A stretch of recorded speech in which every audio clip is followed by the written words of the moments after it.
देखिएगा, पढ़िएगा इसको। आंधी आने से एक पेड़ टूट जाता है, आंधी आई और एक पेड़ को तोड़ के चली गई, ठीक है। यानी आंधी आने से एक पेड़ टूट जाता है और किस प्रकार टूटता है ये देखिए। और टूटा हुआ भाग इस तरह मुड़ जाता है। टूटा हुआ भाग, मान लीजिए एक पेड़ बनाता हूँ। सबसे पहले हमारे पास में एक पेड़ है, ये वाला पेड़ है, ठीक है। इधर से आंधी आई, ये कहीं ना कहीं बीच में से टूट गया, कहीं ना कहीं से टूट गया, मान लीजिए इस जगह से टूट गया। और ये ऊपर वाला भाग है ना, टूट कर जमीन को छूने लगता है। ऊपर वाला भाग टूट कर इसका जो शिखर है ना, वो जमीन को छूने लगता है। मान लेते हैं कि इस प्रकार से गिर गया। क्या कह रहे हैं? आंधी आने से एक पेड़ टूट जाता है और टूटा हुआ भाग इस तरह मुड़ जाता है कि पेड़ का जो शिखर है वो जमीन को छूने लगता है। पेड़ का जो शिखर यही है ना, ये वाला, वो ऐसे गिरा कि वो जमीन को छूने लग गया। ये जमीन है हमारे पास, इस जमीन को छूने लग गया, ठीक है। कोई दिक्कत? आगे क्या कह रहे हैं? और इसके साथ 30 डिग्री का कोण बनाने लगता है। कितने डिग्री का कोण बनाया पृथ्वी के साथ? 30 डिग्री का। कितने डिग्री का? 30 डिग्री का कोण बनाता है। पेड़ के पाद बिंदु की दूरी, सबसे पहले तो पेड़ का पाद बिंदु कहाँ है? ये रहा। शिखर बिंदु ये रहा। तो इन दोनों के बीच की दूरी, एक तो पाद बिंदु और एक शिखर बिंदु, इन दोनों के बीच की दूरी माना कि क्या है? x। नहीं सॉरी, x नहीं, पेड़ के पाद बिंदु की दूरी जहां पेड़ का शिखर जमीन को छूता है 8 मीटर है। कितनी है? 8 मीटर। ये है कि यानी कि पेड़ का पाद बिंदु की दूरी जहां पे पेड़ का शिखर जमीन को छूता है वहां से कितनी दूरी है? 8 मीटर है। फिर कह रहे हैं पेड़ की ऊंचाई ज्ञात कीजिए। जो निकालना है उसे क्या करना है? मान लेना है। जो निकालना है उसे क्या करते हैं? मान लेते हैं। तो माना पेड़ की ऊंचाई क्या? h। तो पहले तो दिया गया लिखते हैं, दिया गया तो लिखा ही नहीं, लिखते हैं। आंधी आने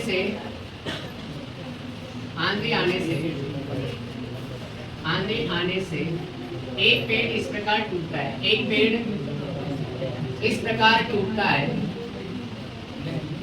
एक इस प्रकार टूटता है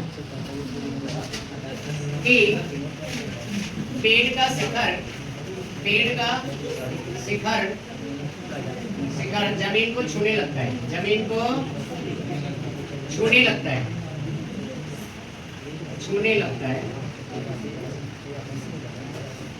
अब यहाँ देखो, अपने अनुसार भी लिख सकते हो, क्वेश्चन में से भी लिख सकते हो। जैसे पिछले वाले क्वेश्चन में मैंने क्वेश्चन में से लिख दिया था, यहाँ पे मैं अपने अनुसार लिख रहा हूँ। आप अपने अनुसार भी लिख सकते हो, कोई दिक्कत नहीं है, केवल थोड़ा ठीक होना चाहिए। आंधी आने से एक पेड़ इस प्रकार टूटता है कि पेड़ का जो शिखर है वो जमीन को छूने लगता है तथा पेड़ के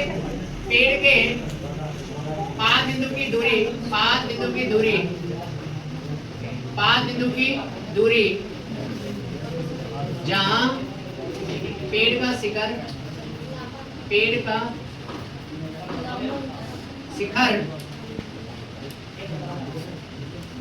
जमीन को छूता है 8 मीटर। कितनी है? 8 मीटर। कितनी दूरी है? कितनी मीटर दूरी है? 8 मीटर दूरी। तथा जमीन के साथ पेड़ कितने डिग्री का कोण बना रहे हैं? 30 डिग्री का कोण बनाता है। तथा जमीन के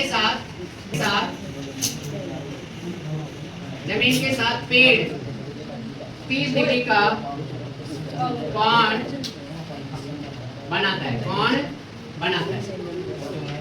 ये तो हमें दिया गया है, अब जो निकालना है उसे क्या करना है? मान लेना है। उसे क्या करना है? पढ़ो, मान लेना है। तो माना पेड़ की ऊंचाई, क्या है? h। अब पेड़ तो पूरा है ना, इतना बड़ा, माना पेड़ की ऊंचाई h मीटर, पेड़ तो पूरा ही है टोटल, और पेड़ x ऊंचाई से टूट जाता है। कहां से टूट रहा है?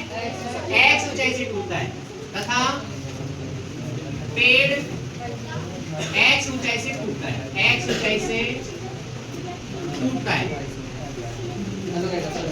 कहां से टूटता है? x ऊंचाई से। यानी कि यहाँ से और यहाँ तक की जो ऊंचाई है वो कितनी है? x।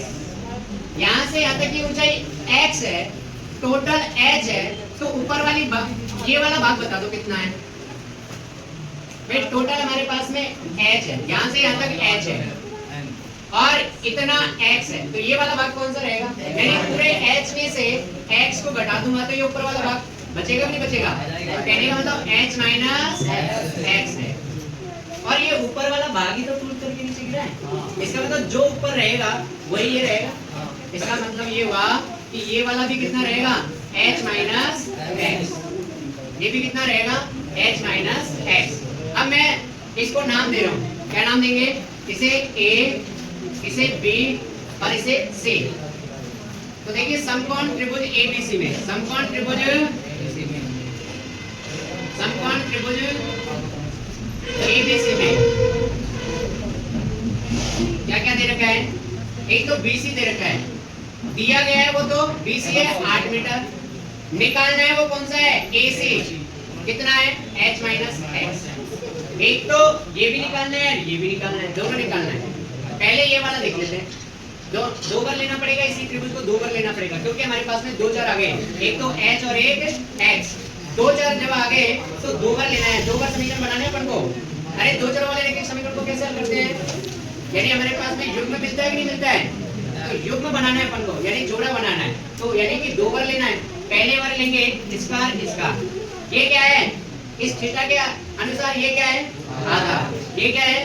कर्ण। चूंकि हम जानते हैं कि आधार बटे कर्ण क्या होता है? आधार बटे कर्ण क्या होता है? cos theta. क्या होता है? होता है कि नहीं होता है? आधार कितना है?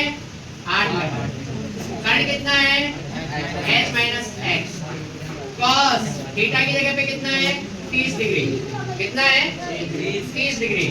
क्योंकि हम जानते हैं, क्योंकि हमें कि cos 30 की वैल्यू कितनी होती है बताओ?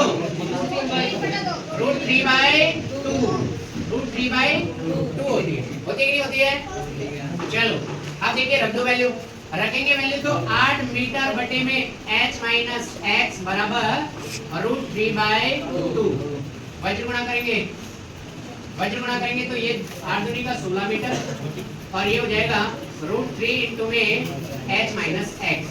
और इसे देंगे हम समीकरण नंबर फर्स्ट। इसे क्या दे देंगे? समीकरण नंबर फर्स्ट।